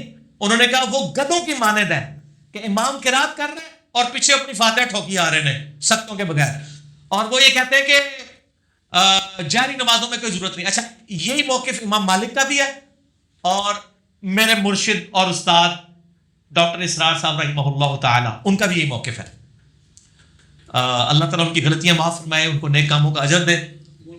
اور مولانا اسحاق صاحب کا بھی یہ موقف ہے. چل ایک دوسرے استاد کا بھی یہ موقف ہے. چلو تین وچوں میرے دو استادوں کا یہ موقف ہے. تو بھائی میں اس مسئلے کے اندر شروع سے ہی میں نے مسئلہ 84 میں بھی میں نے، حالانکہ اس وقت سخت بھی تھا، تو میں نے یہ موقف کہا تھا کہ اگر جاری نمازوں میں کوئی نہ پڑھے ہم اس کے اوپر کوئی فتویٰ نہیں لگاتے، کیونکہ مجھے یہ بات کلیئر تھی کہ جاری نمازوں کے مسئلے میں امت کی اکثریت کا موقف کیا. اچھا یہ مولانا اسحاق صاحب کا موقف بھی ہو گیا، ڈاکٹر اسرار صاحب کا موقف بھی ہو گیا، امام ابن تیمیہ کا بھی ہو گیا، امام مالک رحمہ اللہ کا بھی ہو گیا، مولانا مودودی کا بھی موقف ہو گیا. چلو مودودی صاحب کو تو کوئی فرقہ آن نہیں نہ کرے گا، باقی تو چلیں فرقوں کے اعتبار سے کوئی کسی لیول پہ آن کر نہیں چلے، مودودی صاحب کا بھی چلیں. مجھے پتہ چل گیا یہ موقف ہے تو یہ بہت اچھا موقف ہے اس حوالے سے. لیکن ہمارا موقف وہی ہے جو امام بخاری والا. ہم تو میرے بھائی سکتے کرتے ہیں، فاتحہ پڑھنے کا موقع دیتے ہیں. اسی تے بھائی جی جنہ گڑ پاؤ گے اُنہ میٹھا ہوئے گا. اسی تے گڑ پاواں گے میٹھا ٹیسٹ لواں گے، وہ اپنے معاملات ہم اس طریقے سے لے کے چلیں گے. بل میں نے انصاف سمجھا کہ میں اس موقف کو پبلک کے سامنے رکھ دوں. اور میں آپ کو ایک اور حیران کن بات بتاؤں، یہی موقف شاہ ولی اللہ دہلوی کا بھی حجت اللہ البالغہ میں ہے. اور یہی موقف جو ہم 84 مسئلے میں نے بیان کیا تھا، احسن البیان جو سعودی عرب سے قرآن چھپتا ہے، جو حاجیوں کو مفت دیتے ہیں، حاجیوں کو مفت دیے جانے والا قرآن سعودی عرب والا، اس میں بھی سورۃ الفاتحہ کی تفسیر میں لکھا ہوا ہے کہ امام کے پیچھے قرات نہیں کرنی ہے مگر سکتوں میں، تاکہ قرآن میں بھی عمل ہو حدیث میں بھی عمل ہو. وہ امام بخاری بھی کہہ رہے ہیں کہ قرآن میں بھی عمل ہو حدیث میں بھی عمل ہو. قرآن کیا ہے؟ وَإِذَا قُرِئَ الْقُرْآنُ فَاسْتَمِعُوا لَهُ وَأَنصِتُوا لَعَلَّكُمْ تُرْحَمُونَ. اور حدیث کیا ہے؟ لا صلاۃ لمن لم یقرأ بفاتحۃ الکتاب. لو جی آج کے بعد موجہ مارو، تراویح موجہ مارو، ٹھیک ہے. پہلے تو انہاں کو سکتے کراؤ، جے سکتے نہیں کرتے تھے انہاں نے مت مارنے کی بجائے نہ چپ کر کے نہ توجہ کے ساتھ اقرا بہا فی نفسک، اس لحاظ سے بھی کریں کہ آپ توجہ کے ساتھ سورہ فاتحہ سنیں. بہر مدرک کے رکوع والا مسئلہ جو ہے مجھے پتہ ہے کہ اس میں بھی اکثریت رکوع میں رکعت ملنے کی قائل ہے، اور اس میں صرف ایک روایتی صحیح سند سے ثابت ہے جو سیدنا عبداللہ ابن مسعود رضی اللہ تعالیٰ عنہ سے ہے کہ وہ رکوع میں رکعت ملنے کے قائل تھے. اس کے علاوہ جتنی مرفوع حدیث پیش کی جاتی ہیں اصول محدثین پہ ضعیف ہیں. البتہ وہ جو روایت ابن مسعود سے ہے اس کو ساری صحیح مانتے ہیں، انکلوڈنگ شیخ زبیر الزئی صاحب بھی. تو اس لیے مدرک کے رکوع والے مسئلے میں بچیں، کیونکہ نبی علیہ السلام فرمایا اندھائی حرکت نہیں کرنی اور ان چیزوں سے بچنا ہے. کوشش کریں کہ پہلی تکبیر میں ہی تکبیر تحریمہ کے ساتھ ہی امام کے ساتھ شامل ہوں. چلیں یہ سوال ذرا کرٹیکل تھا، میں اس لیے اس کے اوپر تھوڑا کھل ڈل کے بولا. حدیث کے نمبر میں نے اس لیے نہیں بتایا چونکہ میں فی البدی گفتگو کر رہا ہوں. تو میں نے مشکات کا آپ کو تعارف بتا دیا. مشکات میں 822 سے 861 نمبر انٹرنیشنل نمبر کے مطابق یہ ساری حدیثیں آپ کو مل جائیں گی جو میں نے فی البدی یہاں پہ بیان کی ہیں. آپ کو کوئی اور کتاب کھولنے کی ضرورت نہیں، اتنا خرچہ کرنے کی ضرورت نہیں. 18 MB کی 3 فائلز ہیں، آپ ahlsunnatpak.com ہماری ویب سائٹ سے ڈاؤن لوڈ کریں، اور ہارڈ کاپی جس کو چاہیے وہ بھی خرید سکتا ہے مکتبہ اسلامیہ میں.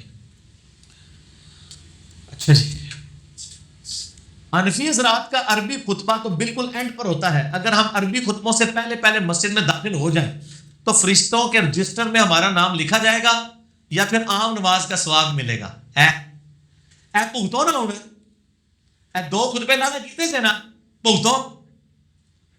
اب چونکہ حنفیوں نے بیٹھ کے تقریر لادہ سے ایڈ کی ہے، حالانکہ بیٹھ کے جمعے کی تقریر کرنا بدعت ہے. نبی علیہ السلام کی جمعے کی تقریر کھڑے ہو کے 2 خطبے ہوتے تھے.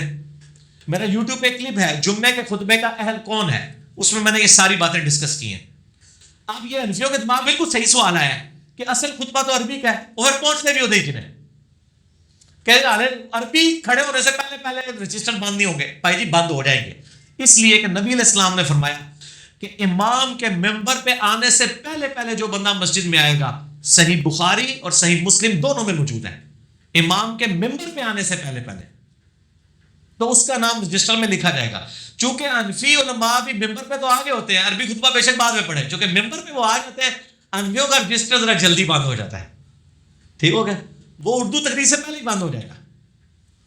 تو باقی ڈیٹیلز جو ہے وہ عربی کے خطبے سے ریلیٹڈ، اردو کا خطبہ، یہ ساری ڈیٹیلز. جمعے کے خطبے کا اہل کون ہے، انجینئر محمد علی مرزا لکھیں، یوٹیوب پہ آپ کا کلپ مل جائے گا. تو عام نمازوں کا ثواب ہوگا اگر آپ جو ہے وہ اردو والی تقریر کے بعد آتے ہیں، آپ کو اس سے بھی پہلے آنا ہوگا.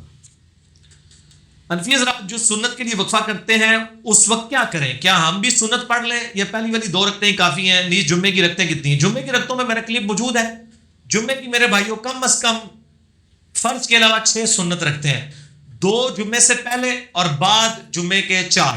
صحیح مسلم میں حدیث ہے جو کوئی جمعے کے بعد نماز پڑھے تو 4 رکعتیں پڑھے، وہ بھی 2 کر کے پڑھے تو افضل ہیں، ایک سلام سے بھی 4 پڑھ سکتے ہیں. جمعے سے پہلے اگر امام خطیب ممبر پہ آ چکا ہے تو بخاری مسلم میں موجود ہے کہ پھر آپ نے 2 رکعتیں پڑھنی ہیں. اور اگر آپ اس سے پہلے آ گئے ہیں تو بخاری مسلم میں الفاظ ہیں، جو صبح جلدی آتا ہے اسے اونٹ کی قربانی کا ثواب، اس کے بعد جو آتا ہے گائے کی قربانی، جو اس کے بعد آتا ہے اسے جو ہے وہ بکری کی قربانی، پھر اس کے بعد مرغی ذبح کرنے کا، اس کے بعد انڈا صدقہ کرنے کا ثواب. کہتے نہیں انڈا فقہ حنفی نے حلال کیتا ہے، انڈا اللہ کے نبی نے خود حلال کیتا ہے، کیونکہ صدقہ ہمیشہ حلال مال کا ہی ہوتا ہے. تو بخاری مسلم میں لکھا ہوا ہے انڈا حلال ہے، تو انڈا صدقہ کرنے کا ثواب. اور اس کے بعد جو آئے گا رجسٹر بند ہو جائیں گے، پھر جو فرشتے ہیں وہ بھی تقریر سنتے ہیں، پھر عام نماز کا ثواب ملے گا، ایکسٹراڈنری جو جمعے کا ثواب ہے وہ نہیں ملے گا. تو جب وہ وقفہ کرے نا سنتوں کا تو آپ 2 سنتے اور پڑھ لیں، 4 اور پڑھ لیں، کیونکہ جمعے سے پہلے جتنی مرضی پڑھیں. اسی حدیث میں الفاظ ہیں بخاری مسلم کے جس میں یہ اونٹ نہر کرنے کا ثواب، اس میں الفاظ ہیں کہ جو جلدی ہے پھر جتنا رب توفیق دے نماز پڑھو. تو جمعے کی نماز سے پہلے آپ 100 رکعتیں بھی پڑھ سکتے ہیں. صلاۃ و تسبیح پڑھیں، مسئلہ 91 میرا ریکارڈڈ ہے صلاۃ و تسبیح کے طریقے کے اوپر، دل کھول کے پڑھیں. صراط الذین انعمت علیہم آج کل کے زمانے میں کون کون لوگ ہیں؟ دارو من النبیین والصدیقین والشہداء والصالحین، جو قرآن میں ہے. نبی ہیں، شہید ہیں، صدیقین ہیں، صالحین ہیں. ڈیفینیٹلی کون ہے؟ صحابہ کرام اور اہل بیت. ان کے بعد اس کے بعد تو میرے اور آپ کے اندازے اور تخمینے ہیں. ہم ڈیفینیٹلی کسی کو اولیاء اللہ صراط الذین انعمت علیہم نہیں کہہ سکتے، انکلوڈنگ مائی سیلف.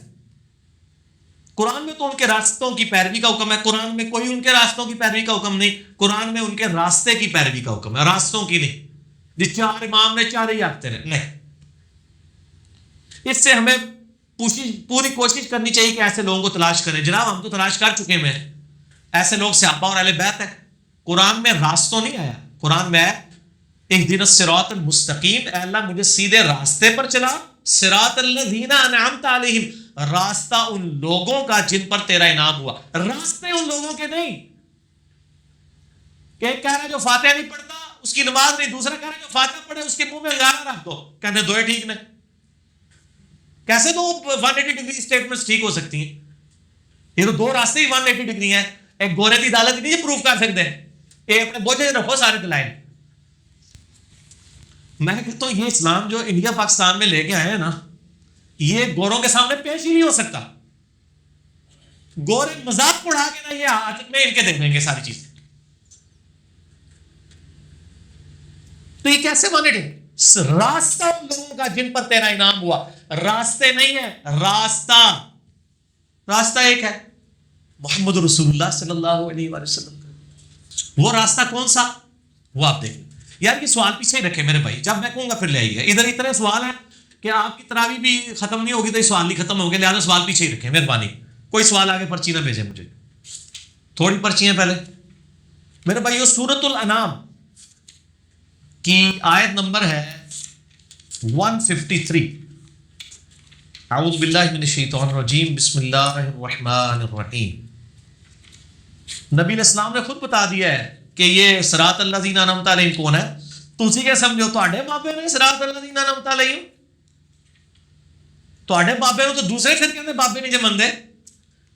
بریلویوں کے بابوں کو دیوبندی مانتے ہیں، دیوبندیوں کے بابوں کو بریلوی مانتے ہیں. تو جب دونوں ایک دوسرے کے بابوں کو نہیں مان رہے تو صراط الذین انعمت علیہم وہ کہاں سے ہو گئے؟ صراط الذین انعمت علیہم وہ ہوں گے جن پہ امت اتفاق کرے گی. نبی صلی اللہ علیہ وسلم، صحابہ کرام اور اہل بیت اور صحیح العقیدہ تابعین اور تبع تابعین. بخاری مسلم کو بریلوی بھی مان رہا ہے، دیوبندی بھی مان رہا ہے، اہل حدیث بھی مان رہا ہے. یہ ہوں گے صراط الذین انعمت علیہم. انڈیا پاکستان بنگلہ دیش کے بنائے ہوئے نہیں. نام ہے وابی، نام ہے بابی. کلپ ضرور دیکھنا ہے. اچھا جی، سورۃ الانعام آیت نمبر 153. وَأَنَّ هَذَا صِرَاطِي مُسْتَقِيمًا. مسند احمد میں صحیح سند کے ساتھ حدیث ہے. مشکات کی پہلی جلد میں کتاب الاعتصام بالکتاب والسنہ چیپٹر میں حدیث موجود ہے. نبی علیہ السلام نے زمین پہ ایک سیدھی لکیر کھینچی یوں. اپنے بابیاں کو نا اس طریقہ سیکھ رہے صراط الذین انعمت علیہم. نبی علیہ السلام بتا رہے ہیں صراط الذین انعمت علیہم کون ہے. نبی علیہ السلام نے ایک سیدھی لکیر کھینچی، دائیں بائیں اس کے ٹیڑھی لکیریں کھینچی. پھر آپ نے یوں انگلی رکھ کے نا یوں انگلی اس پہ چلائی اور فرمایا، قرآن کی آیت پڑھی سورۃ الانعام آیت نمبر 153. وَأَنَّ هَذَا صِرَاطِي مُسْتَقِيمًا. اور یہ ہے بے شک میرا راستہ جو کہ سیدھا ہے. فَاتَّبِعُوهُ. پس اس کی پیروی کرو. وَلَا تَتَّبِعُوا السُّبُلَ. ادھر ادھر کے راستوں کی پیروی مت کرو. فَتَفَرَّقَ بِكُمْ عَنْ سَبِيلِهِ. یہ ادھر ادھر کے راستے تمہیں اللہ کے راستے سے بہکا دیں گے. ذَلِكُمْ وَصَّاكُمْ بِهِ لَعَلَّكُمْ تَتَّقُونَ. یہ وہ چیز ہے جس کی اللہ تعالیٰ تمہیں وصیت کرتا ہے تاکہ تم تقوی اختیار کرو. سنن ابن ماجہ میں موجود ہے کہ نبی علیہ السلام نے 4 لکیریں کھینچی. 2 ادھر ڈنگیاں کھینچیاں، 2 ادھر ڈنگیاں، وشکار ایک سیدھی. چاروں ہی ہاتھ پہ ہیں. آپ ابن ماجہ کھول کے پڑھ لیں. 4 لکیریں کھینچی، 2 ادھر 2 ادھر. فرمایا کہ شیطان کے راستے ہیں، بیچ والا میرا ہے. چلو 4 کی گنتی بھی پوری ہے. 2 ادھر تو 2 ادھر. میں اماموں کو نہیں کہہ رہا. جب ہم عیسائیت کو کنڈیم کرتے ہیں، عیسیٰ علیہ السلام کو ہم کنڈیم نہیں کر رہے ہوتے، اور کوئی ماچے خان کوئی ہم سے کلیریفیکیشن میں لے کے ساڈے ماما نو تو نہیں کہہ رہے، اسی تواڈے کو کدے کلیریفیکیشن لی ہے. جب آپ عیسائیت کے خلاف بولتے ہیں تو ہم نے کبھی آپ سے کہا ہے کہ آپ حضرت عیسیٰ کو تو کہیں برا نہیں کہہ رہے. تو آپ کو بھی کوئی حق حاصل نہیں کہ آپ ہم سے یہ پوچھیں کہ آپ ہمارے اماموں کو تو برا نہیں کہہ رہے. ہم اماموں کے نام پہ فرقے کو جب رد کر رہے ہیں، یہ اسی طرح جیسے آپ عیسائیت کو رد کرتے ہیں اور ہم آپ سے نہیں پوچھتے کہ آپ دیکھنا کہ حضرت عیسیٰ کو تو نہیں برا کہہ رہے. ہمیں پتہ ہوتا ہے کہ آپ حضرت عیسیٰ کو برا نہیں کہہ رہے، تو اسی بھی ساڑھے بارے بدگمانی نہ کرا کرو کہ ہم اماموں کو برا کہہ رہے ہیں. اماموں کا تو کوئی مرتبہ ہی نہیں حضرت عیسیٰ علیہ السلام کے مقابلے پہ. آپ ان کی جب توہین کر رہے ہوتے ہیں اپنے زوم میں جو لوگ سمجھتے ہیں، تو ہم تو نہیں آپ سے کلیریفیکیشن مانگتے کہ آپ کہہ رہے ہیں کہ جی حضرت عیسیٰ علیہ السلام جو ہے وہ اللہ کے بیٹے نہیں ہیں، وہ تو انسان تھے، روٹی کھانے کے محتاج تھے. قرآن میں آتا ہے کہ وہ تو روٹی کھانے کے محتاج تھے. اور قرآن میں آتا ہے اللہ تعالیٰ سورۃ المائدہ کی آیت نمبر 17 میں کہتا ہے اللہ اگر ارادہ کرے عیسیٰ اس کی ماں سب کو ہلاک کر دے، اللہ کو کون پوچھ سکتا ہے. جب آپ کی آیتیں پڑھتے ہیں ہم آپ سے کبھی نہیں پوچھتے کہ آپ یار حضرت عیسیٰ کی توہین تو نہیں کر رہے. ہمیں پتہ ہے ہم نہیں کر رہے. آپ کو ہمیں بھی کوئی جسٹیفیکیشن دینے کی ضرورت نہیں کہ ہم اماموں کی توہین کر رہے ہیں یا نہیں کر رہے. ٹھیک ہے، تو ٹھیکے دار نہیں ہو امامہ دے. ہم آپ سے زیادہ اماموں کے ماننے والے. اماموں کی کتابیں ہی تو ہم نے رکھی ہوئی ہیں. آپ تو بابوں کی کتابیں لے کے جا رہے ہو. نہ میں وابی نہ میں بابی. ٹھیک ہے، بابے نو تسی منگنے والا تو بندے ہو. ہم تو اماموں کو لے کے چل رہے ہیں. یہ کون ہے جن کی کتابیں سامنے میں نے رکھی ہوئی ہیں؟ یہ صرف پڑھی ہوئی نہیں، پڑھی ہوئی بھی ہیں اور ریفرنس کوٹ کرتے ہیں. ٹھیک ہو گیا جی. تو نبی علیہ السلام نے خود فرمایا کہ میرا راستہ ہے سیدھا. تو نبی علیہ السلام کا راستہ ہے سیدھا، باقی ہے شیطان کے راستے. صراط الذین انعمت علیہم، راستہ ان لوگوں کا کہ جو لوگ اس راستے پر چل کر انعام یافتہ قرار پائے. بھی جناب وہ لوگ جو ہے نا وہ ہم ایک نعبد و ایک نستعین پڑھتے تھے نا، تو ہمیں لوگ کہتے ہیں اگے بھی پڑھو نا جی، اگے بھی پڑھو نا، ساڑھے بزرگاں کا ذکر ہے. اتنا صراط المستقیم صراط اللہ تو بزرگاں کا ذکر نہیں ہے. وہ پہلے سی انجینئر صاحب کی پیدائش تو پہلے ہوتا سی ذکر. ہوں انجینئر صاحب نے حدیثاں کھول کے دس دیا کہ وہ بھی ساڈے بزرگاں کا اماموں کا ذکر ہے صراط الذین انعمت علیہم. اچھا اب میں ان سے کہتا ہوں یہ جب آپ کہتے ہیں صراط الذین انعمت علیہم پڑھیں، اور مدد کی چھوڑو اگلا لطیفہ اسی پڑھتے سے نا ایاک نعبد و ایاک نستعین، یہ کہتے تھے اگے پڑھو. اسی اگے پڑھ کے بھی اگلی تفسیر کی تھی اور تسی نہ کرو گے، تسی بھی اگے پڑھو غیر المغضوب علیہم ولا الضالین. تسی نہ تھوڑا اور اگے پڑھو کیونکہ تسی جنہاں دے پیچھے لگے ہو غیر المغضوب علیہم ولا الضالین نہ ہون کدھر. ٹھیک ہے نا جی. اسی پورا پڑھنا ہے، اس کے بعد آمین کہو. تانوں کہتے سن نا، یہ آپ کو کہتے تھے نا تھوڑا سا آگے سے پڑھیں. ہم پڑھتے تھے ایاک نعبد و ایاک نستعین، کہتے تھے آگے چلے صراط الذین انعمت علیہم. وہ تو اسی لے لیا وہ تو ساڑھے ہو گئے ان کو تھوڑا تھی اگے چلو غیر المغضوب علیہم ولا الضالین آمین. کیوں جی فرحان صاحب حسب حال کی خبرناک حسب حال. اچھا جی میرے بھائی یہ اس لائٹر موڈ میں لوگوں تک بات پہنچانی ہے. ٹھیک ہے لوگ جھوٹ لائٹر موڈ میں پہنچا رہے ہیں, قصے کہانیاں پہنچا رہے ہیں اور مجمع انہوں نے سمیٹے ہوئے ہیں. ہم آپ کو بالکل 100% 24 کیرٹ سونا دعوت و تبلیغ کتاب و سنت کے دلائل کسی فارم میں پہنچانے کی کوشش کر رہے ہیں. اور الحمدللہ میرا یہ دعویٰ ہے میں جس انداز میں بیان کرتا ہوں اس انداز میں ہمارے مخالفین بیان نہیں کرتے. آپ ذرا ان کی ویڈیو سنیں, گالی گلوچ اور غصے سے بھرے ہوئے اپنے باپوں کے نام پہ. ہمیں غصہ اللہ اور اس کے رسول کے نام پہ آتا ہے. اگر ہمیں اپنے باپے کے نام پہ غصہ ہے تو آپ ہمیں ضرور ان سے کمپیئر کریں. جو بابوں کی غیرت کے اوپر غصہ کھاتے ہیں اور جو اللہ کی غیرت پہ کرتا ہے وہ بے غیرت ہوتا ہے. یہ غیرت والا ہوتا ہے جو اللہ کے لیے غیرت کھاتا ہے. جو اللہ کے لیے غیرت کھا رہا ہے وہ کہتے ہیں غصہ کرتا ہے. بخاری مسلم کی حدیث ہے تم میں سے اس وقت تک مومن ہی کوئی نہیں ہو سکتا جب تک کہ اللہ اور اس کا رسول اسے سب سے بڑھ کر محبوب نہ ہو جائے. اس کی دوستی اور دشمنی کا معیار اللہ نہ ہو جائے. بابے نہیں اللہ. جو اللہ سے غیرت کھاندے نے انہوں نے کہندے نے غیرت مند نے, انہوں نے غیرت مند نہیں مندے. جو بابے سے غیرت کھاندے نے انہوں نے کہندے نے غیرت مند نے. حالانکہ جو اللہ کے لیے غیرت کھاتا ہے اس کے رسول کے لیے وہی غیرت مند ہے. جو اللہ اور اس کے رسول کے مخالفین کے لیے غیرت کھاتا ہے وہ بے غیرت ہے, وہ غیرت مند ہے ہی نہیں ہے. اور یہ بغیرت تو بہت چھوٹا لفظ ہے, ان کو تو قرآن و سنت کی روشنی میں تو بے ایمان کہا گیا. ان کا تو ایمان ہی کوئی نہیں ہے جو اللہ اور اس کے رسول کے لیے غیرت نہ کھائیں. ٹھیک ہو گیا جی. لو جی روزے بھی کام چل رہا ہے, میں پریشان سا کہ یار میں تو پانی پینا پوے گا, ایڈا اونچا مجھے بولنا پہنا ہے. اگلا سوال ہے کہ سید الشہداء تو سیدنا حمزہ ابن عبد المطلب ہیں, تو آپ لوگ حضرت حسین علیہ السلام کو سید الشہداء کیوں کہتے ہیں؟ اس کی کیا دلیل ہے؟ تو کیا تکلیف ہے؟ دلیل ہے مجھے پتا ہے, میں سمیل آ جاتی ہے کہڑے چکر لکھا ہوتا ہے انہوں نے. بیسیکلی مسئلہ یہ ہے کہ جو سید الشہداء کی دلیل دیتے ہیں نا, یہ میں نے اسی لیے مسلمان بھائی سے کہا تھا کہ F5B رکھا کرو اتنے میرے کو دکھاؤ جی ذرا انہوں نے, یہ میرے ٹیبل سے ہویا کرے. قرآن پاک مشکات اور 5B ہر وقت ہونا چاہیے, کسی ٹائم بھی یہ ضرورت پہ سکتی ہے. واقعہ کربلا کا حقیقی پس منظر 72 صحیح الاسناد حدیث کی روشنی میں, جس میں نے کل 200 اہل سنت کی کتابوں سے روایتیں جمع کی ہیں, اکثر بخاری اور مسلم سے ہیں. اس میں نے المستدرک للحاکم کی ایک صحیح سند کے ساتھ جو روایت ہے وہ نقل کی ہے. اچھا سید الشہداء کے اوپر کہ سید الشہداء کون ہوتا ہے جی؟ نبی صلی اللہ علیہ وآلہ وسلم نے ارشاد فرمایا, ہاں جی مستدرک للحاکم میں بھی ہے اور شیخ البانی کی سلسلۃ الصحیحہ میں بھی ہے. المستدرک للحاکم انٹرنیشنل نمبر کے مطابق 4884 ہے اور سلسلۃ الصحیحہ للبانی میں 374 ہے کہ نبی علیہ السلام نے فرمایا, جابر بن عبداللہ کہتے ہیں کہ سید الشہداء حمزہ ابن عبد المطلب ہے, اور وہ شخص بھی سید الشہداء ہے جو کسی ظالم حاکم کو نیکی کا حکم دے اور برائی سے روکے اور اس کی پاداش میں اسے قتل کر دیا جائے. صرف حضرت حسین نہیں سید الشہداء, ہر وہ شخص جو اعلان حق بلند کرے گا جابر حکمران کے خلاف. حتیٰ کہ صحیح مسلم میں سید الشہداء اس کو بھی کہا گیا جو دجال کے مقابلے میں کھڑا ہو جائے گا اور کہے گا تو دجال ہے, اور دجال اس کے 2 ٹکڑے کر کے اس کے درمیان چلے گا, پھر زندہ کرے گا. وہ کہے گا مجھے میرے نبی کی حدیث پہنچی ہے کہ تو جھوٹا ہے.